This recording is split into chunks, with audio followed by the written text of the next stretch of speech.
Sorry for the interruption. I don't know why the video just stopped. Okay, we did this one. If I put -2 into the second derivative of the function, I will get positive numbers. Positive numbers means concaved up. Then I put negative half, the test number, into the second derivative of the function. Okay, if I put -half into here, as we said, it is always positive. And then if I put -half into this one, -half minus 1 is becoming negative, and then -half plus 1 is again positive. So all together makes a negative number. As we said, we just care about the sign of the function, not the value, since it is negative. So that means it is concaved down. Okay. Next, we are putting half. Okay, we are done with that interval. With that interval, we're coming to that interval. We are putting half into the second derivative of the function. When we're putting that half in the second derivative, again, that bit is positive. If I put half into here, half minus 1, it is negative. Half plus 1 is positive. All together makes a negative number. A negative number, what does that mean? That means the function that we have got is again concaved up, down. Okay, now 2 is left. I'm putting 2 into the second derivative of the function. If I put 2 into here, here is again positive. If I put 2 into here, 2 minus 1, it is a positive number. Okay, 2 minus 1 is 1. If I put 2 in here, 2 plus 1 is again a positive number. So all together makes what? Makes a positive number. If they are all positive numbers, okay, that means in that interval I have got all positive numbers. What does positive number mean? That means the function that I have got is concaved up. Okay, look, here I put those numbers, okay, the test numbers, in that one. Okay, it is okay, you can put it in that part, you can put it in that part, doesn't make a difference. You will still get the value or the sign that you want. But here you have to calculate the values. You need a calculator because sometimes the numbers get big, get not nice. So it is better for you to put it in the last factorized form of the second derivative. Okay, it will be easier to calculate, to find the values, to find the sign of that function. Okay, look at here. What do we have? We have got concaved up, concaved down, concaved down, concaved up. So we found the concavity of the function. Now, what else is required from us? It is required from us to find the inflection points of that function if it exists. Where does the inflection points occur? They occur at that point. Okay, this point is maybe an inflection point or not. That one is maybe an inflection point or not. That one also is again an inflection point or not. Okay, if you look at here, -1, what did we say about concavity? We said a point is concavity a point is an inflection point where concavity changes. Okay, so let's look at the left side and the right side of -1. Here from the right, from the left side it is concaved up, from the right side it's concaved down. So concavity changes from left to right. Since concavity changed, so we say that -1 is an inflection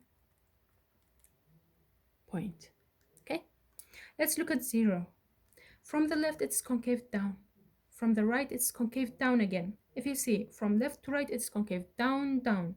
Since the concavity doesn't change, it is only concave down, so that one is not an inflection point. Okay, so it is not an inflection point. Look at 1, left and right, it is changing. Okay, concave down, concave up. Since it is changing, so this one is an inflection point. And that's it. That's all the required from concavity, inflection point of that example. What did we do? Let me repeat it all in general from the first step till the last step. So let's come to the example. It's required from us to find the concavity and inflection points of the function that is given to us. Of course, if you will not find the concavity, you cannot find the inflection point. So even if the inflection point is required from you and it doesn't say find the concavity of the function, you have to find the concavity and then you can determine whether the points are inflection points or not. Okay, let's make the quick overview. I'm given that function. To find the concavity, I have to first find the second derivative of the function. So here is the first derivative and here is the second derivative. Then what shall we do the next step? We have to find those numbers that makes the second derivative equal to 0 or undefined. Here I do not have any point that makes it undefined, so I'm simply finding those numbers that makes the second derivative equal to 0. Look, we found those numbers. Okay, second derivative equal to 0, that means that bit is equal to 0. That means we have got an equation here, we have to solve it.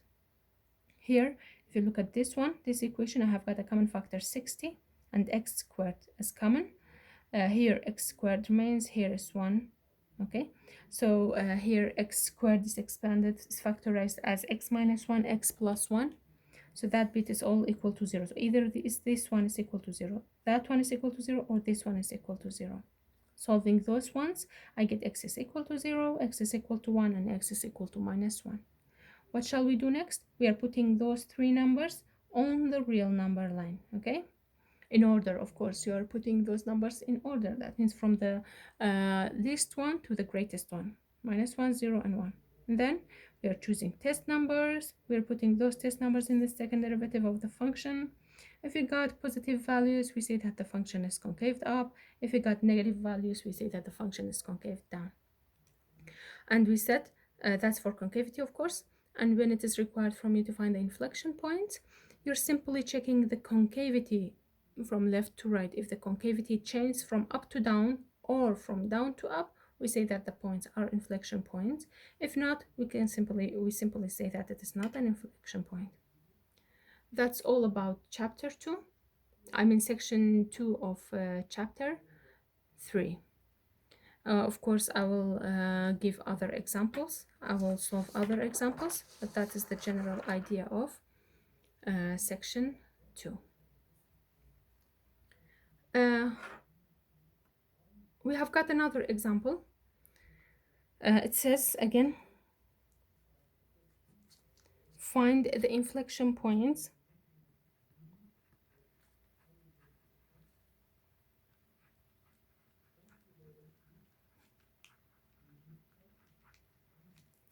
of f of x that's equal to x to the power of 1 over 3. That is cubic root of x. Okay, that's example 3.2.2. okay. What's required from us? It's required from us to find the inflection points of that function. Of course, as I told you, if it is required from you to find the inflection points, you have to find the concavity of the function, then you can determine the inflection points. Okay, let's find the inflection points. To find the inflection points, what shall we do first? We have to find the second derivative of the function. To find the second derivative, of course, we need the first derivative of the function. So here we have got x to the power of 1 over 3. What is the first derivative of that function? 1 over 3 comes in front of the function. Okay, then x to the power of 1 over 3 minus 1. The power is decreased by 1.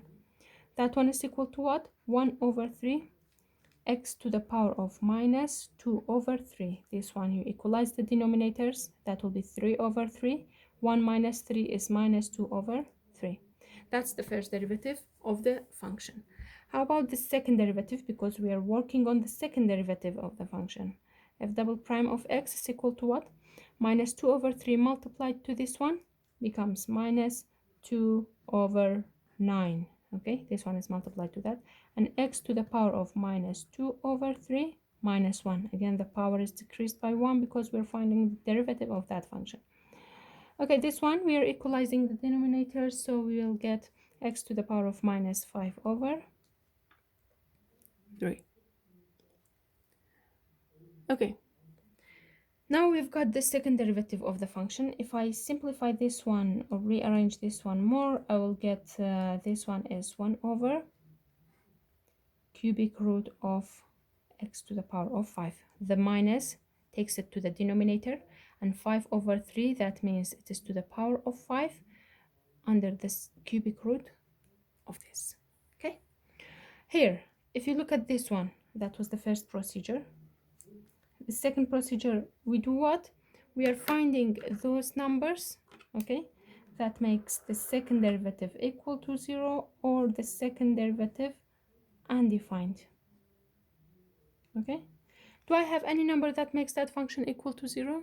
No, because whatever number I'm putting for x, I will never get 0. So I have got no number that makes the second derivative equal to 0. Unlike the previous example, we had numbers that were making the second derivative equal to 0, but we didn't have anything undefined.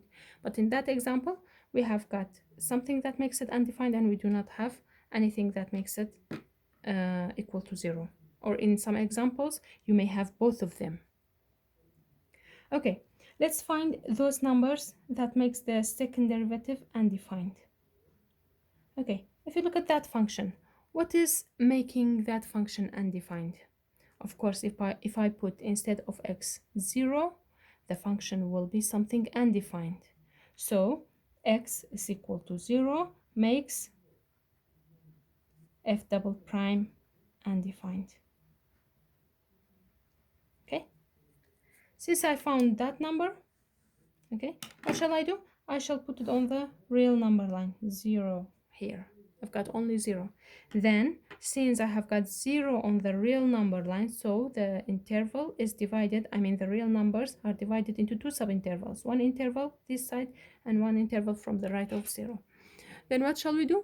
We shall take test numbers, a number that is less than 0 and a number that is greater than 0, 1 and minus 1. Then what shall we do? We shall put those test numbers into the second derivative of the function. I'm putting negative 1 in here in the second derivative and 1 in the second derivative of the function.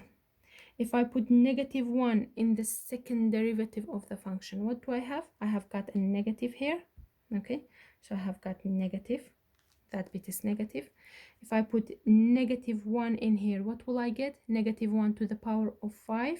It is again negative 1. Okay, so that part is negative. And I have got a negative out. Negative, negative makes what? Makes positive. What does positive mean? That means that part is all positive. What does positive mean? That means the function that I have got is concaved up. Next, I'm putting that test number into the second derivative of the function. That bit is again negative. I do not need to check it, it's just a number. Okay, I'm putting that one into here. 1 to the power of 5, it is 1. Under cubic root is again 1. So it is a positive number.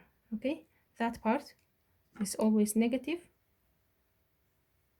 Okay, that part we are putting the test numbers and see if it is negative or positive. Here I have got negative, positive. So what will I get? I will get a negative number. So whatever number I'm choosing from here, I will get a negative number. Negative number means what? That means the function that I have got is concaved down. Okay. What is required from us in the question? It says find the inflection point. Why did we find concavity?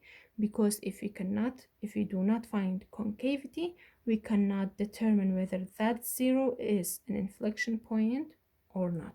Okay, so let's look at 0 from left to right. Left is concaved up, down is right is concaved down. Since the concavity changed, so that 0 is an inflection point. Okay, and that's all about section 2 with all its examples. It has got one example more. You can work it out yourself. It is from 3.22 example 3.22. The first part is an easy question like the one that we did previously, okay, like that example. You can work it out yourself and find the results easily. I hope you've understood what I have explained. For, as I told you, for questions, for not understanding, for whatever you want, I'll be online at the time of the classes if you want to. Have a good time.